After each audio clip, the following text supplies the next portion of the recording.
Bonjour à tous, j'espère que vous allez excellemment bien. Aujourd'hui, on va parler médias, on va parler chaînes sportives, on va parler bien entendu Mediapro, nouveau numéro sur Mediapro, sur le Medialist. Je souhaitais réagir à un article, vous faire part d'un article qui n'a pas forcément été énormément partagé, vu sur Twitter par exemple. J'ai pas eu l'impression en regardant les top tendances Twitter. D'un article sur un sondage qui est paru sur Mediapro, qui est paru cette semaine, qui est paru même le 21 juillet 2020, aux alentours de 20h. C'est l'heure à laquelle l'article du site L'Équipe est paru. Un article assez intéressant sur un sondage réalisé par NPA Conseil entre le 3 et le 7 juillet sur 3966 Français de 15 ans et plus, pour savoir s'ils connaissaient Mediapro, s'ils souhaitaient s'abonner à Mediapro, enfin plein de questions autour de Mediapro. Je me base donc sur un article du site L'Équipe et également un article de CB News qui est un peu plus détaillé encore sur ce sondage, qui a été écrit par Thierry Wojciak, j'espère, enfin là j'ai écorché bien le prénom et le nom, enfin bien le nom. Premier chiffre intéressant sur cette enquête, c'est que 68,7% des personnes interrogées n'ont absolument pas entendu parler de Mediapro. C'est-à-dire que c'est un chiffre qui semble vraiment surprenant, mais 7 Français sur 10 ne savent pas ce qu'est Mediapro. C'est même dans l'article du site L'Équipe, je cite le directeur de l'entreprise qui a fait ce sondage qui a NPA Conseil, qui s'appelle Philippe Bailly, qui dit « C'est le chiffre qui m'a le plus étonné, je pensais qu'il y aurait plus de gens qui en auraient entendu parler. » Et c'est vrai que c'est très surprenant, c'est même très inquiétant de n'avoir que 30% des Français, grosso modo, qui savent, enfin des Français des interrogés, qui savent que Mediapro, ça existe. Vu le nombre d'informations qui ont été annoncées, par exemple Lizarazu qui arrive, quand j'avais fait ma vidéo, c'était l'annonce de l'arrivée de Lizarazu et de Grégoire Margoton, ou même de l'annonce il y a plus d'1 an quand ils avaient chopé les droits.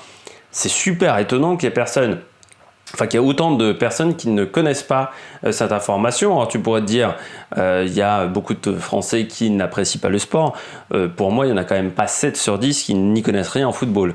C'est-à-dire Mediapro n'a pas réussi à toucher sa cible de futurs abonnés. Alors quand vous regardez sur l'article de CB News, c'est même encore plus inquiétant. Parce que seuls 8,5% de ce panel indiquent avoir beaucoup entendu parler de la nouvelle chaîne. C'est-à-dire qu'il y a 22% des 30% que j'ai annoncés précédemment qui en ont entendu parler un peu, pas énormément, un peu simplement. Donc c'est-à-dire que même dans ces 31,3%, vous en avez que 8,5%, c'est-à-dire moins d'un tiers, qui a beaucoup entendu parler de Téléfoot et de Mediapro. Donc c'est assez inquiétant. Et ça confirme que Mediapro, ça semble quand même très très mal embarqué et que ça va être difficile pour cette chaîne-là, qui est énormément de Français qui s'abonnent à cette chaîne. Deuxième grande question, c'était combien de Français, combien de personnes dans ce panel sont intéressées et même veulent s'abonner sans considération du prix d'abonnement. C'est-à-dire qu'on te dit, il y a cette chaîne-là qui est lancée, paf, tu veux t'abonner. On ne dit pas combien ça coûte. On te dit, par exemple, si c'était 2 €, est-ce que tu t'abonnerais? Et là, il n'y a que 2,7% des personnes interrogées qui se disent prêtes à s'abonner malgré le prix, malgré qu'il n'y ait que la Ligue 1 et la Ligue 2. 2,7%, j'ai regardé par exemple sur une journée type de télévision, on va dire, qu'est-ce que ça fait en part d'audience, 2,7%, qu'est-ce que ça fait en nombre d'auditeurs? Ça fait même pas 500 000. On est très très loin des 2 millions d'abonnés qu'ils veulent avoir. Donc c'est très inquiétant. Alors on arrive à franchir la barre des 10% chez les personnes qui vont probablement, si on rajoute le probablement, y souscrire. Mais le probablement, ça dépend des conditions de ressources, ça dépend de l'avenir. Or, avec le coronavirus, on peut pas dire que les gens soient sûrs de conserver leur emploi. Donc, c'est assez inquiétant. Il y a quand même près de 2 tiers, 65,4%, qui sont sûrs, eux, de ne pas s'abonner à la chaîne. C'est-à-dire que potentiellement, tu sais déjà que tu ne pourras avoir que 35% de tous les Français, on va dire. Il n'y a que 35% qui voudront s'abonner à ta chaîne.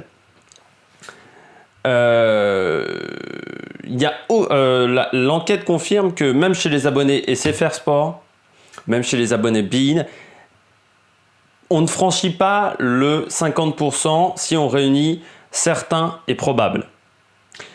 Ce qui veut dire que, donc, de quasiment assuré en termes d'abonnés. Là où c'est le plus fort, c'est pas vraiment une surprise, c'est du côté des SFR Sport, c'est-à-dire que les gens qui ont déjà un abonnement à SFR Sport, à 42,5%, probablement, ils prendront un abonnement chez Mediapro. De toute manière, quand tu as pris un abonnement déjà chez SFR Sport, c'est que tu étais un peu un pigeon quand même. C'est là où c'est le chiffre le plus important, mais c'est quand même extrêmement faible, parce que SFR Sport, c'est à 19 balles, 19,99 je crois, ou voire même 25 balles. Donc c'est un chiffre qui est assez proche en termes d'argent de Mediapro. En sachant qu'on sait qu'au-delà de l'année prochaine, il n'y a plus de contenu sur SFR Sport. Eh bien, même ces personnes-là, qui ne sont donc pas sûres de continuer à s'abonner, se disent « J'ai beIN Sport, j'ai Mediapro, j'ai Canal+, j'ai pas vraiment envie d'aller chez Mediapro. » C'est hyper inquiétant.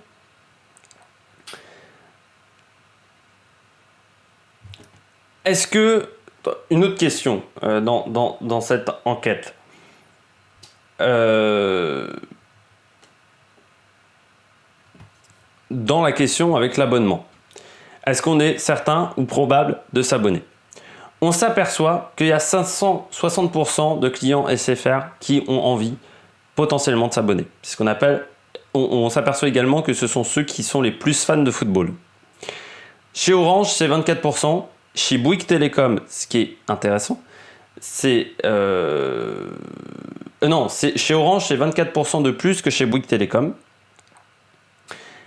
Et Free, c'est 14% qui sont en position intermédiaire. Bouygues Télécom, les abonnés Bouygues Télécom sont ceux qui sont le moins intéressés par un abonnement à Mediapro. C'est quand même con d'avoir fait un accord avec le groupe TF1 qui appartient au groupe Bouygues Télécom. Et pour le moment, ça semble être le seul endroit où on pourrait avoir la chaîne Mediapro, parce que Orange, il faut savoir qu'ils ont demandé 100 millions d'euros à Orange. Orange ne veut pas dépenser 100 millions d'euros pour laisser un canal à Mediapro. Pareil du côté de Free, qui ne veut absolument pas dépenser d'argent pour offrir cette chaîne-là. De toute façon, c'est déjà la bagarre pour BFM. Alors, et BFM, c'est pas 100 millions d'euros. Et quant à SFR, SFR ne veut pas héberger un concurrent à sa chaîne de sport. beIN Canal+, non plus, vu qu'ils se sont alliés. Donc ça semble compliqué d'accéder à Mediapro. Il faudra peut-être un abonnement supplémentaire à Internet, ce qui va poser un problème. Ça, on le verra, c'est déjà exprimé plus tard dans cette enquête.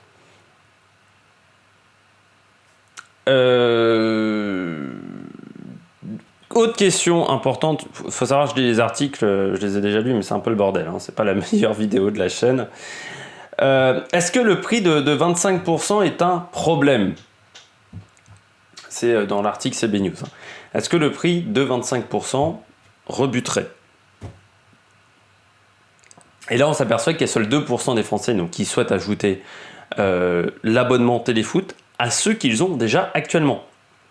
C'est-à-dire que ceux qui ont déjà un abonnement Canal+, bon voilà, beIN Sport, Eurosport, j'en passe, seulement 2% qui envisagent d'ajouter cet abonnement-là à leur paquet déjà d'abonnement. Il y a 7,2% qui ajouteraient des arbitrages, c'est-à-dire qu'ils se disent « Oui, je vais peut-être m'abonner à Mediapro, mais il va falloir que je délaisse soit mon abonnement Netflix, soit mon abonnement Canal+, soit mon abonnement SFR, ou tout type d'abonnement. Il faudra que je délaisse des abonnements. » Dans ces 7,2, c'est-à-dire qu'il y a aussi, dans ces 7,2, dès qu'ils ne feront pas cet arbitrage-là pour avoir Mediapro. C'est important de le signaler. 3,3 qui le feront au détriment des chaînes de sport et 1,4 pour des services de SVOD, donc ce que j'ai dit Netflix et autres, 0,6 de Canal+.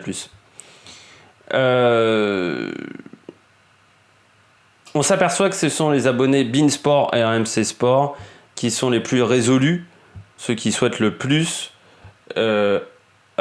s'abonner en plus à cette chaîne, en plus de celles qu'ils possèdent déjà, donc des chaînes RMC et beIN Sport, mais ça reste extrêmement faible, on est à 11,1 et 8%.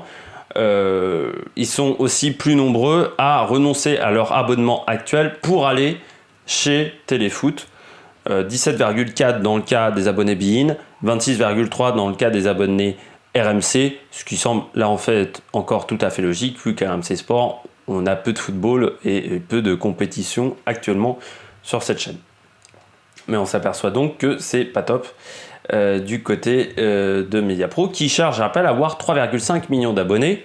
Les chiffres, ça fait même pas 500 000 en termes de part de marché. Donc c'est très inquiétant. Je rappelle que en plus, la chaîne débutera normalement le 15 août. Le 15 août, on ne sait toujours pas qui sont les journalistes, c'est-à-dire qu'on a quelques idées, mais on ne connaît pas l'équipe complète de rédaction. Pour te dire, ils ont acheté le bâtiment, enfin loué le bâtiment, je ne sais plus où ils l'achètent, il y a 1 mois et demi. On ne sait absolument pas qui il y aura en rédaction dans les équipes derrière. Il faut savoir qu'ils ont réussi à démarcher personne de chez Canal+.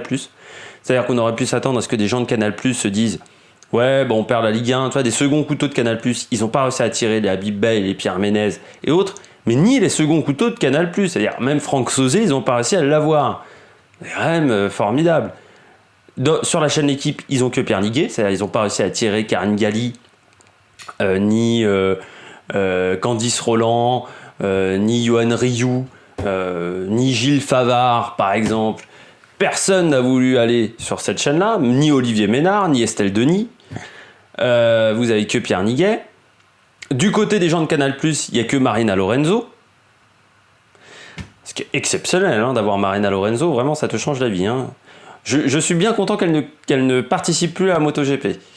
Parce que c'était surtout passé après Vanessa Guerra sur Eurosport, qui était excellente. Vanessa Guerra, putain, Marina Lorenzo, c'était vraiment une catastrophe. Et Jules Durand fait beaucoup mieux le taf que Marina Lorenzo du côté de la MotoGP. On s'aperçoit quand même que du côté Marina Lorenzo ou Pierre Niguet, ils sont partis de leurs chaînes respectives parce qu'on ne leur proposait pas ce qu'ils voulaient. Donc c'est un peu un choix par défaut quand même pour ces deux animateurs-là. C'est pareil pour Marie-Laure Bonnet et autres, c'est parce qu'ils sentaient que c'était plus les stars. Marie-Laure Bonnet, elle sentait que c'était plus la star de beIN, donc elle part sur Mediapro parce qu'elle pense qu'elle va avoir plus d'importance dans la chaîne qu'actuellement sur beIN Sport. Mais c'est pas des choix vraiment parce qu'on a été super impressionné par le projet de la chaîne. Si je regarde les derniers chiffres que j'aurais oubliés, oui.